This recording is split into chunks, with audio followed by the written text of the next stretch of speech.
व्यासपीठ, माझे सहकारी बंधू भगिनी, त्याचबरोबर दैदिप्यमान यश संपादन केलेले गुणी विद्यार्थी. डिपरचं नाव सुद्धा मी मागच्या 10 दिवसापूर्वी ऐकवलेलं नव्हतं. माझं जायचं ठरलं तर तिथं वेळेवर उपस्थित झालो. याची जे डिपरची आसक्ती एक निर्माण झाली, ही आसक्ती निर्माण होण्यामागचं कारण वेगळं आहे.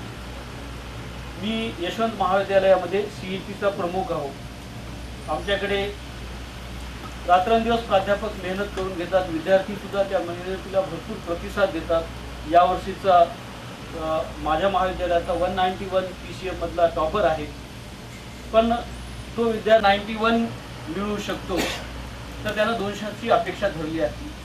आमच्या परीक्षेमध्ये तो कधी 200 घ्यायचा, कधी 198 घ्यायचा, कधी 70 वर यायचा.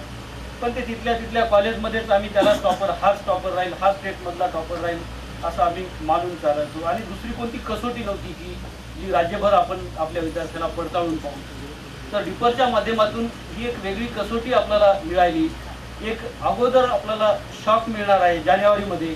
त्याच्यावरून कोणाला तो सुखाचा असेल, कोणाला तो दुःखाचा असेल.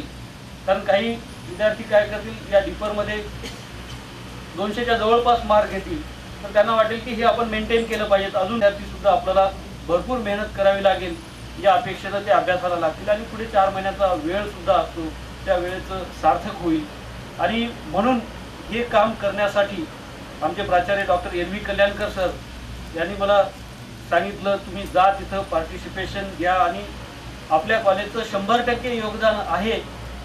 विद्यार्थ्यांनी पैसे नाही भरले तर संस्था त्याचे पैसे भरेल, कॉलेज पैसे भरेल. या परीक्षेला आपले 100% विद्यार्थी तिथं बसवायचे म्हणजे बसवायचे. तर एवढं योगदान आमच्या प्राचार्यातर्फे, आमच्या महाविद्यालयातर्फे देण्यासाठी आणि आमचा उर्वरित वेळ डिपरच्या कामासाठी लावण्यासाठी आम्ही तयार आहोत. थँक्यू.